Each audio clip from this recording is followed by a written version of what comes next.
Assalamualaikum warahmatullahi wabarakatuh. Alhamdulillah di suasana yang hangat, hangat sedap. Ada yang irungnya meler. Oke, di minggu kemarin kita membahas tentang pengertian desa. Ini termasuk masih awal ya. Kita kemarin membahas tentang tipologi desa. Jadi desa itu munculnya atau sejarah desa itu ada beberapa tipe-tipe ya, mungkin diawali dari ada yang merupakan satu kesatuan masyarakat berdasarkan teritorial, berdasarkan wilayah ya. Jadi kalau kemarin ya sampaikan antara Desi sama Vira beda di wilayah kabupaten, wilayah kota Madia, bentuk pemerintahnya kelurahan dan desa, tetapi yang kita bahas di sini adalah desa. Jadi ada masyarakat tipe itu berdasarkan kewilayahannya. Kalau berdasarkan geografi bisa juga ada masyarakat hutan, pantai, atau dataran seperti ini. Gitu. Kemudian ada kesatuan berdasarkan persamaan keturunan. Jadi ada kampung Melayu, ada kampung berdasarkan suku. Ya, orang dulu mungkin komunikasinya, transportasinya tidak seperti sekarang. Sehingga pertemuan mereka itu menjadi keluarga-keluarga kecil, menjadi komunitas, menjadi sebuah perkampungan, sehingga itu menjadikan sebuah desa dusun. Ya mungkin di daerah-daerah Indonesia, kalau di Jawa mungkin sudah agak punah ya, tetapi di daerah-daerah Sumatera, Sulawesi mungkin bisa juga. Di Mojokerto juga sebenarnya masih ada. Kalau Anda ke daerah Gondang, Jembul atau daerah itu ada daerah yang memang terisolir, dibatasi oleh hutan, tapi di situ ada sebuah perkampungan. Nah, itu termasuk, dan mereka rata-rata masih ada hubungan ikatan saudara, baik suku maupun. Begitu juga dengan tipe yang ketiga, yaitu antara kesatuan hukum dengan keturunan teritorial jadi satu, seperti sekarang. Jadi desa sekarang yang muncul adalah ya ada komunitas genetik. Jadi mungkin kalau di Naila, di Meri mungkin ada hampir berapa persen saudara. Bahkan kalau cerita, wah ini tanah dosa ini dulu adalah milik mbah saya. Nah, yang babat alas di situ. Apalagi kalau di Ira mungkin iya. Kalau di perkampungan, di perumahan mungkin sudah penduduk berdasarkan hukum, karena dia bekerja di situ, dinas di wilayah sini, sehingga menempati di situ, sehingga menjadi warga di situ. Itu tipologis. Nah, itulah mungkin sejarah berdirinya. Nah, begitu juga dengan daerah-daerah yang lain, atau ciri-ciri secara umum. Ini saya mencoba mengulas kembali. Jadi ada beberapa faktor-faktor sehingga desa itu bisa berdiri, bisa karena dipengaruhi usaha dalam perekonomiannya. Tadi kita katakan masyarakat hutan, berarti pekerjaannya berladang, berkebun atau berburu. Akhirnya ada yang di laut, mungkin masyarakatnya mata pencariannya ke laut. Kalau di kota sekarang mungkin di rumahnya Desi UMKM, perdagangan dan sebagainya. Tadi kemarin saya tanya di rumahnya Meri mayoritas apa sekarang? Wah berdagang pak, UMKM gitu kan. Ada juga faktor-faktor lain corak kehidupan masyarakat bisa juga dipengaruhi dengan pendatang yang populasinya sangat besar. Jadi terganti oleh dirinya sendiri. Ya, namanya orang biasanya kayak Naila mungkin, loh pak saya itu mbah saya dari Madura, loh kok iso kok nang Mojokerto kan. Ya mungkin karena jodoh sini, bekerja di sini, ketemu sini, nikah sini, akhirnya banyak saudara yang berada di Jawa. Atau kalau program pemerintah itu program transmigrasi, berarti menciptakan perkampungan baru yang masyarakatnya bisa dari Jawa, dari Bali, dari Madura, atau dari NTB yang penduduk pulau itu padat, sehingga membentuk sebuah perkampungan baru. Di Indonesia sekarang misalnya, di Kalimantan Utara, satu provinsi penduduknya belum sampai 101 juta deh. Bayangkan satu provinsi. Lalu ini kabupaten aja penduduknya hampir 1 juta. Berarti satu provinsi penduduk Kabupaten Mojokerto itu loh menempati satu provinsi Kalimantan Utara itu. Loh, berarti kan lahannya jauh pakai. Nah, akhirnya pemerintah itu kan punya program zaman Orde Baru itu dari Kementerian Tenaga Kerja dan Transmigrasi, ada masyarakat yang bersedia menempati lahan-lahan wilayah Negara Kesatuan Republik Indonesia bisa difasilitasi oleh pemerintah. Jadi selama tanahnya belum produktif, belum menghasilkan, masih ditanggung pemerintah. Jadi di situ disediakan lahan yang mungkin belum sempurna, tetapi sudah bisalah diproses. Disediakan rumah, makannya dijatah. Kemudian kalau sudah survive, sudah bisa tanam, bisa menghasilkan, baru pemerintah melepaskan. Dan mereka dikasih hak milik, Rek. Misalnya Vira kalau mau transmigrasi Kalimantan Utara, monggo langsung dikasih tanah 5 hektar. Bayangkan kalau 5 hektar di Jawa, kaya raya kan ya. Wah, itu ganjarannya lurah, Pak. Tapi kalau sama nyurup di Kalimantan 5 hektar, omai situ, ya kaya mek titik, ya iso nandur Pak 5 hektar. Betul nanti, ya nanti. Nah, pada akhirnya kan para transmigrasi ada yang nanam sawit, ada yang nanam buah dan sebagainya. Ini nek wis 5 tahun produktif yo kaya raya. Tapi awalnya memang butuh perjuangan ya. Nah, itu mungkin pemerataan pembinaan secara mandiri oleh pemerintah. Nah, maka dari situlah muncul bahwa negeri kita ini penduduknya, masyarakatnya. Kalau di negara lain, Jepang, punah populasi ini. Di negara-negara maju, desa-desa itu malah penduduk gak ono.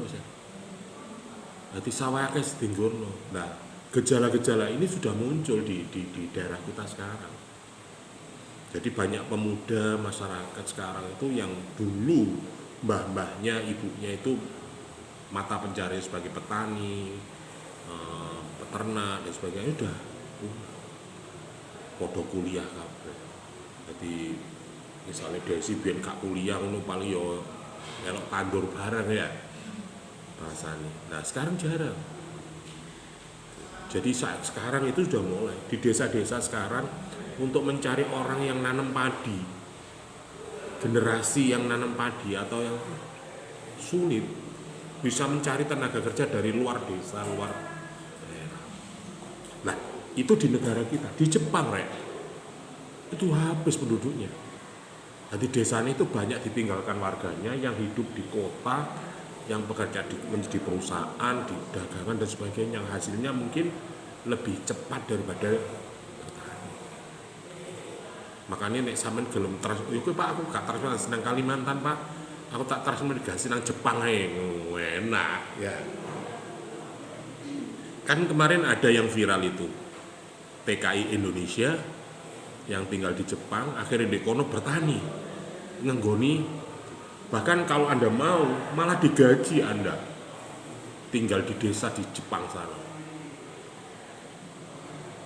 Itu kalau di luar negeri. Kalau di sini kan lahannya memang masih berupa hutan, masih banyak. Kon wah nunggu kene padet kok ngene, Purworejo ngene ame padet. Coba nang Lamongan, nang ini Jombang iki ombor ae. Mane nang Madura aja.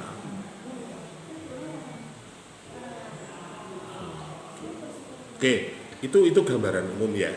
Oke. Jadi dari situ maka corak dan tipe desa itu bisa kita.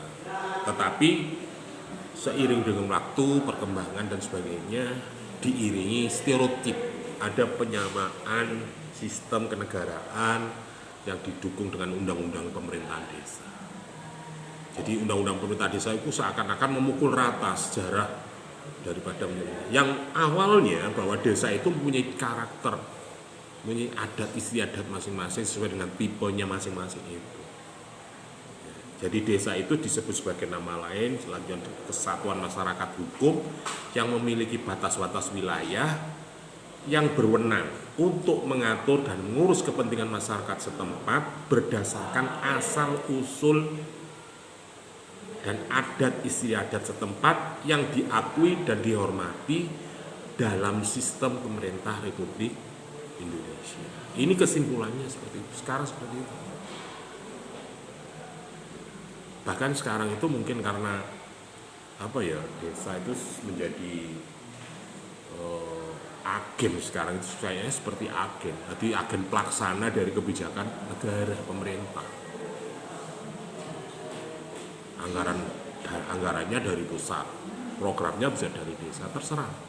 Ada ADD, ada proyek-proyek yang sifatnya anggaran dari masyarakat, pajak kumpul dari atas kembali ke bawah. Nah, pemerintah desa sekarang itu di bawah secara birokrasi di bawah pemerintah daerah. Pemerintah daerah kabupaten, kota. Kecamatan itu hanya sebagai medobewin, sebagai koordinator wilayah.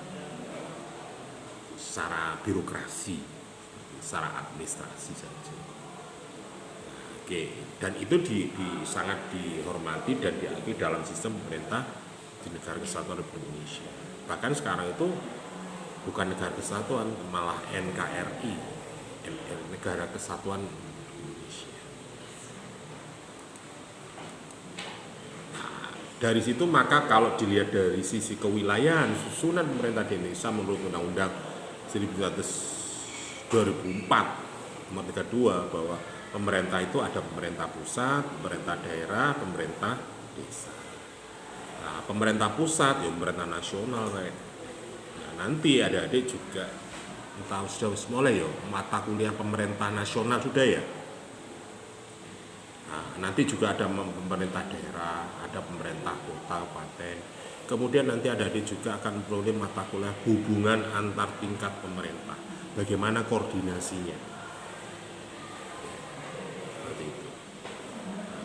Oke. Maka dari situ banyak klasifikasi dan sebagainya. Oke, itu mungkin review tentang mata kuliah yang kemarin. Nah, hari ini kita mencoba mengulas sedikit tentang kewenangan. Nek wis ngono desa ku ge opo ya.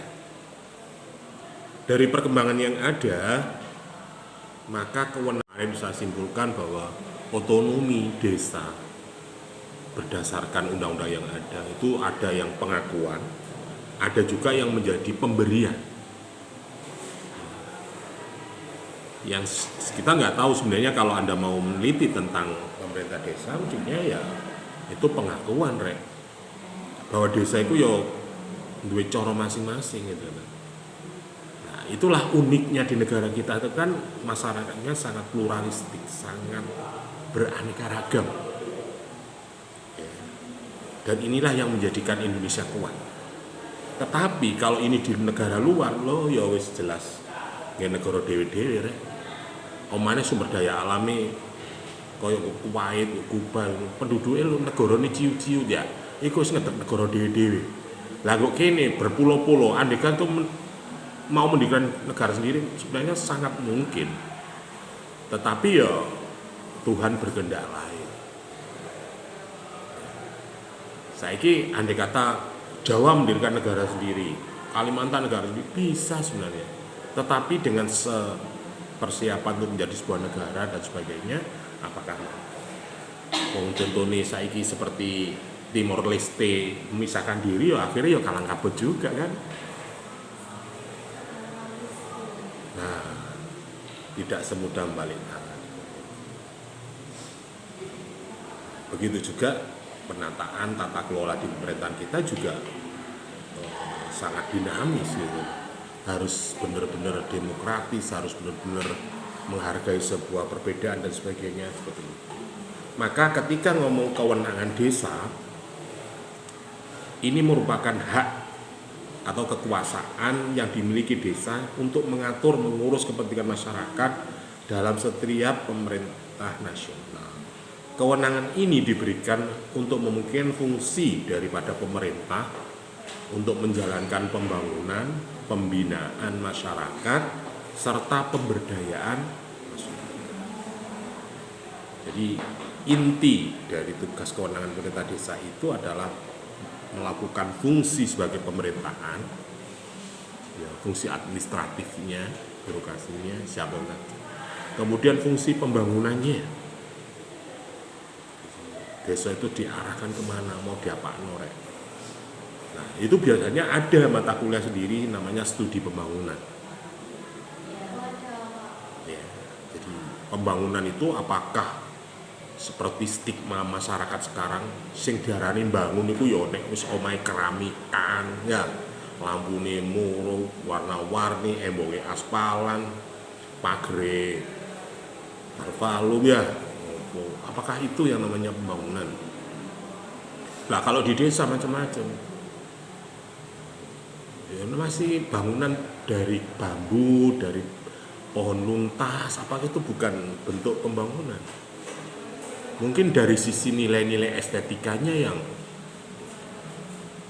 apakah pembangunan itu dikatakan membangun itu ketika jalannya sudah tidak menggunakan tanah lagi, wis dicor, di aspal, itu udaranya wis bangun. Apakah itu yang dikatakan sebagai ukuran desa membangun? Bisa saja. Nah, standar-standar seperti inilah dalam konsep pembangunan yang mungkin barangkali perlu diluruskan. Kalau standar internasional bisa juga SDGs dikatakan desa mandiri, dikatakan desa yang sudah naik kelas, ya, artinya tidak dikatakan sebagai tertinggal atau tradisional atau apa pelosok dan sebagainya. Itu biasanya. Nah, menurut Undang-Undang Nomor 6 Tahun 2014 bahwa kewenangan pemerintah desa itu dimiliki meliputi kewenangan di bidang penyelenggaraan pemerintah desa, pelaksanaan pembangunan desa, pembinaan masyarakat desa, dan pemberdayaan masyarakat desa. Pembinaan itu karena apa? Mau jenengi masyarakat, rek. Manungsa itu kan cenderung berakulturasi, berubah kan.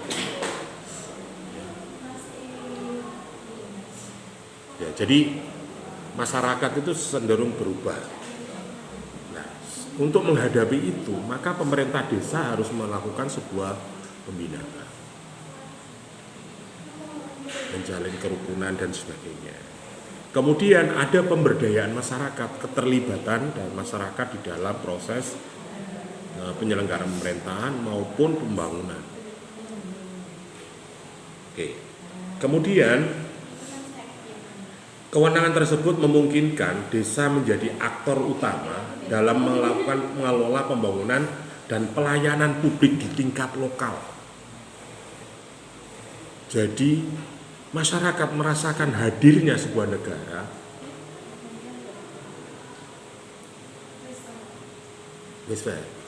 coba ini dengarkan. Jadi harapannya bahwa adanya pemerintah desa itu menunjukkan kehadiran negara di dalam masyarakat. Ada kekuasaan, ada sistem hukum yang mengatur tata kehidupan di dalam masyarakat yang ditandai dengan tingkat lokal. Di kewenangan-kewenangan desa itu apa? Ya. Kemudian ada beberapa pakar seperti Pak Hanif Nurholis, ini yang sering saya share terkait dengan pemerintah desa.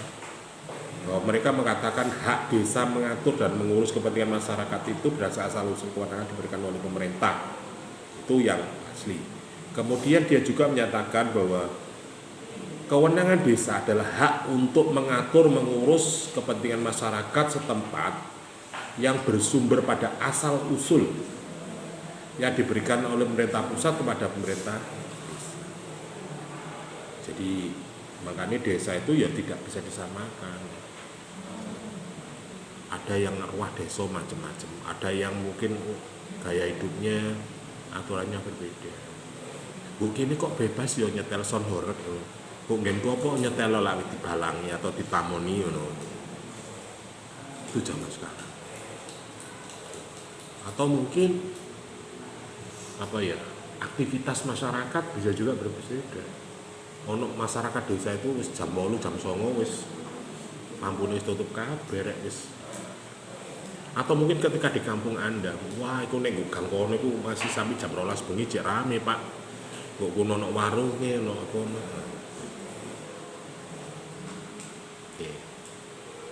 Oke, kemudian dasar hukum dari kewenangan itu ada Undang-Undang Nomor 6 Tahun 2012, ada Undang-Undang Nomor 23 Tahun 2014 tentang pemerintah daerah.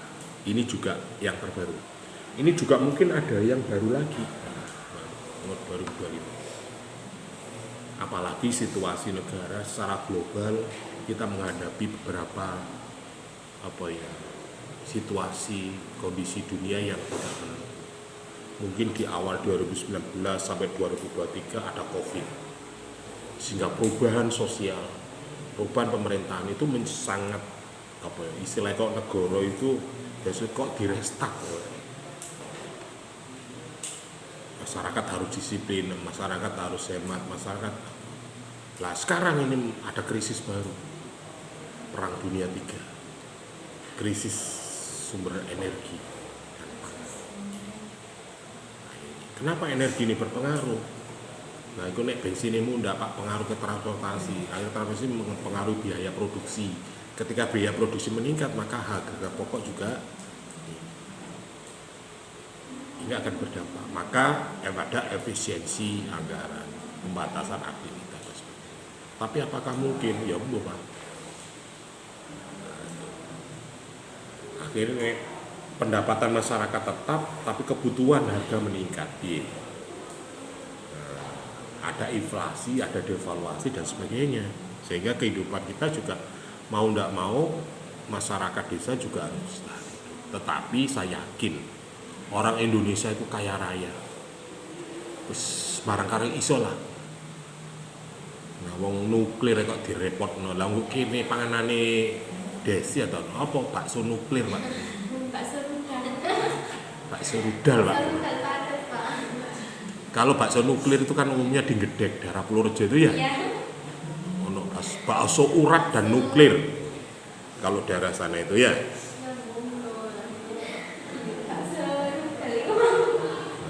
Itu wong kene ngono. Jadi orang Indonesia sebenarnya andai kata wis balik mancal maneh iso yo rek. Cara mangan ngono nggih kolup apa iso. Tapi kalau luar negeri enggak iso. Tapi coba hari ini misalnya ada krisis energi. Wis go ome Desi, ome Naila, ome Vira. Listriknya dipateni 3 dino ya wis. Ya apa kira-kira? Wah aku gak adus Pak 3 dino lah lampo sumure wis ditutupi Pak, saya nggih pompa. Lah pompa iku nggih listrik Pak. Iki wis kena ya. Gurung masake, gurung HP-ne. Nah niku misale iki gak ono listrik selama 1 bulan kira-kira ya apa, Fir?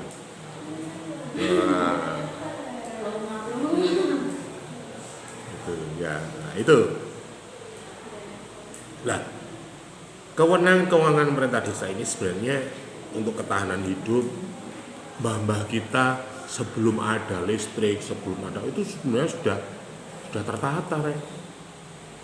Mbah-mbah biyen niku pinter gawe kano obat nyamuk ya iso gawe obat nyamuk. Gawe gas iso ae teko. Dulu tuh banyak dari daun jarak. Itu bisa dibuat untuk minyak penerangan. Nah, iso gawe lilin, iso gawe. Nah, masyarakat kita sebenarnya desa itu sangat independen mandiri. Nek luar negeri ngono lah ya tergantung. Tapi saiki kan dibodohi kita. Itu mang contoh. Hari ini coba di rumahmu mati listrik 2 dino atau 3 dino nek wis. Awakmu jangan kan 3 hari Pak, 3 jam nek wis mumet ya. Panas. gak bisa turu aku, kalau kipasnya, kalau AC-nya. Oh, mbahmu biyen gak ada ngono, gak jarak godhongane digawe ngene. Kati cokoti nyamuk lho, ono godhongan iku ben dilaporno. Oke, itu mungkin jenis-jenis kewenangan desa yang diatur di dalam undang-undang itu ada pertama adalah kewenangan berdasarkan hak asal usul. Asal usulnya apa sih desa iku? Ya pengolahan tanah adat. Nek darai desi mungkin ya pengelolaan tanah rejoto. Jadi tanahnya ono ada sungai, ada hutan, ada danau, ada waduk. Kemudian ada lembaga-lembaga adat. Nah, lembaga-lembaga adat itu biasanya ono kumpulan komunitas-komunitas masyarakat.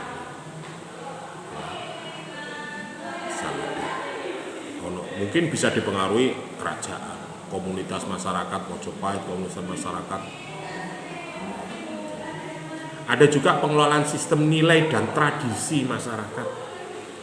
Ini dijamin dalam undang-undang. Artinya yang wacana kita bahwa undang-undang itu menyamakan, tetapi intinya di dalam undang-undang ini adalah menguatkan kewenangan desa yang asli itu seperti apa sebenarnya. Tetapi faktanya ya elok-elokan. Lho desa kok gak acara ngene, apa ning ngene ngono kan. Iku nggih karnaval, nggih sonorek. Wah, coba meneh melok nang Malang delok ya. Mbok kene besok kene. Gue kono ono pertandingan bola voli, model apa? Ya bola plastik.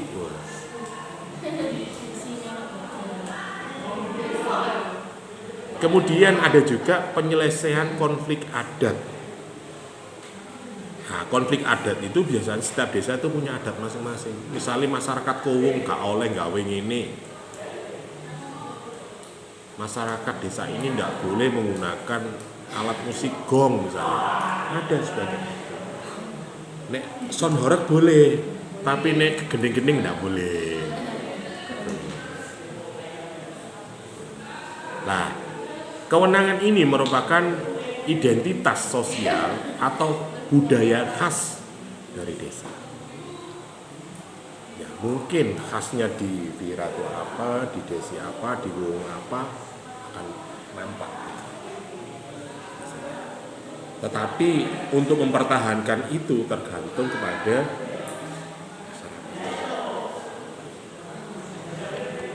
Alambah itu lah biena, akhirnya ada nggak seperti itu. Kemudian ada juga kewenangan lokal berskala desa. Ya, ini wis rada modern. Jadi undang-undang ini juga diberikan kesempatan bagi desa-desa untuk naik kelas. Jadi nek biasa yang ngomong adat mulai ningkat iso gawe pasar desa. Ya. Dulu itu kan kalau ngomong apa ya karnaval. Kalau di Mojokerto umumnya karnaval itu paling kota rek. Ya. Zaman dulu itu hanya karnaval itu hanya di kota. Saiki karnaval tingkat desa. Bangkat tingkat RT lho wani ngadakno.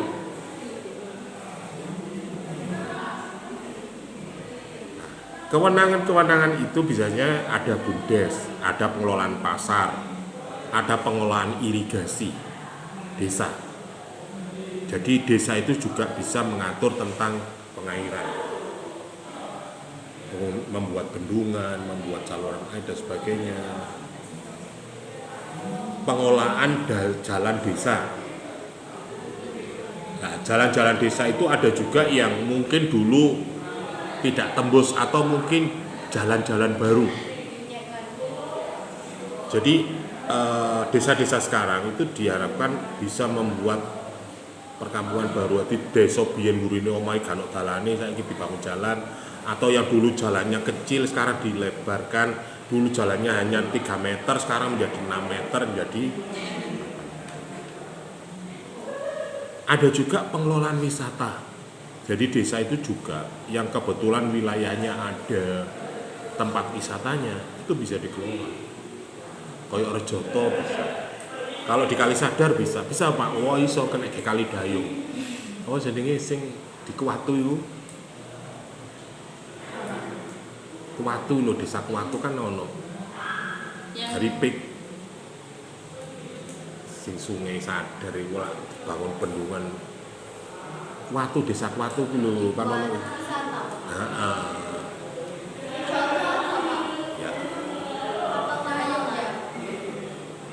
Itu kan ada yang sekarang ditempati sebagai pemandian apa, itu kan banyak sekarang.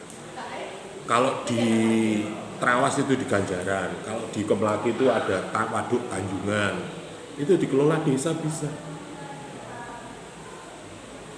Kalau Kemlaki itu membuat taman yang di desa. Kalau sekarang kan ada di Jabon itu kan ada Banyu Kendi tau apa ya, itu apa karpe? Oh iya, Jabon itu ya. Nah, Minggu Puri ku Watu Gelang, ya Sepopo, nah, itu bisa sekarang. Artinya ada kewenangan untuk kayak desa Ponggok itu karena membuat wisata air sehingga mendatangkan wisata dari baik domestik maupun luar negeri. Akhirnya pendapatan desanya meningkat pesat. Sampai masyarakatnya tiap tahun oleh bagi hasil dari setiap tahun riyoyoan oleh HR-an masyarakat. Bu 1 jutaan, bu 500-an, semua warganya.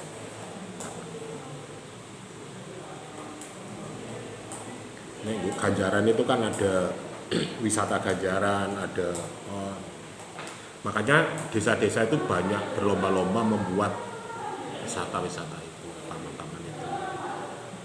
Yo ono sing duwe kali, duwe barongane didagani rek. Ono wisata pasar kerak.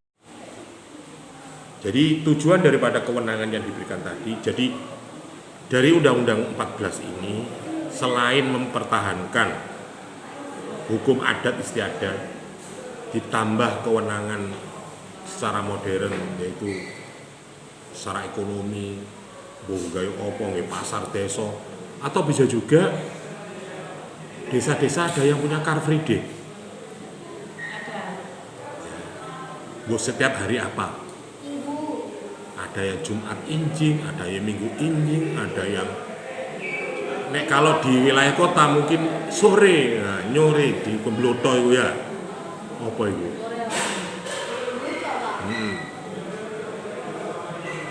Di sebelah rel-rel itu. Oh, ini siapa? Nah, iya. Nah, kemudian tantangan dari pelaksanaan ini adalah keterbatasan sumber daya manusia.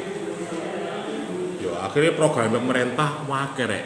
Jadi zamannya eranya SBY itu banyak program-program nasional yang dilontorkan ke desa, tapi sumber daya manusianya sangat kurang.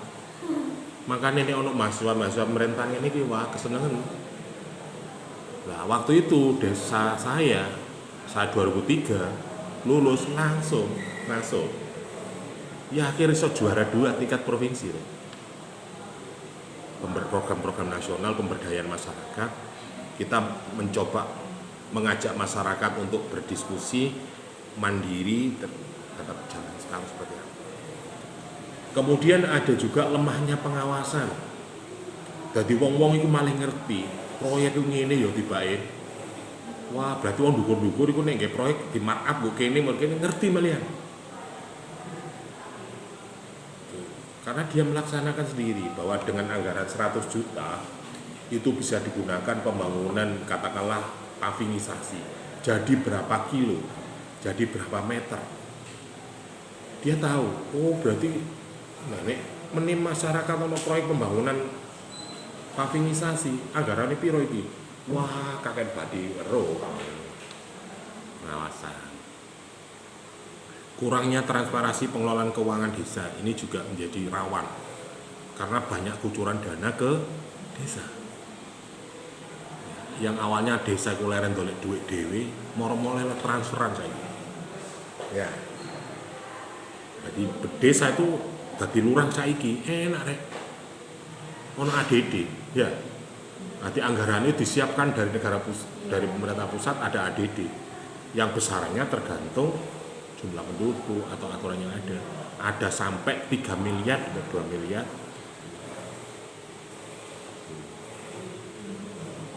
Keterbatasan sumber daya ekonomi masyarakat desa juga iya. Jadi masyarakat kadang wis kadang masa desa wis ngene cukup. Tapi dengan program-program baru, saiki masyarakat gelem-gelem ya harus mau mengikuti. Nah nek sampean gawe produksi didol manual, gawe digawa nang pasar ya kari. Atau gawe didep nggo ngarepe omah ya kari. Wong saiki jalan Mojopahit sing mewah ngene kari ambek online, ya. Sekarang kan banyak toko-toko yang collab, banyak toko yang tutup karena sistem marketingnya. Justru banyak para masyarakat yang nggak punya toko tapi menguasai sistem teknologi. Gak duwe toko tapi duwe toko. Toko ini kok endi? Nduk langit Pak, embo Pak. Oh ya. Misalnya Vira duwe to, Vira Allshop atau Vira. Terus gak usah toko, gak usah produksi, awakmu cukup mana fotonya, mana produknya, difoto, digambar, di online no produksi. Vira Shop. Vira Shop. Boleh ada yang gak kreatif ya? Vira Shop. Nah, jadi kesimpulannya kewenangan desa itu merupakan hak Vira Shop. ya, dan kekuasaan dimiliki desa untuk mengatur mengurus rumah tangga desa setempat. Kewenangan tersebut meliputi kewenangan berdasarkan hak asal usul, kewenangan lokal skala desa, kalau ditugaskan pemerintah pusat, ada juga yang sesuai dengan perundang-undangan yang ada. Jadi ini kesimpulannya.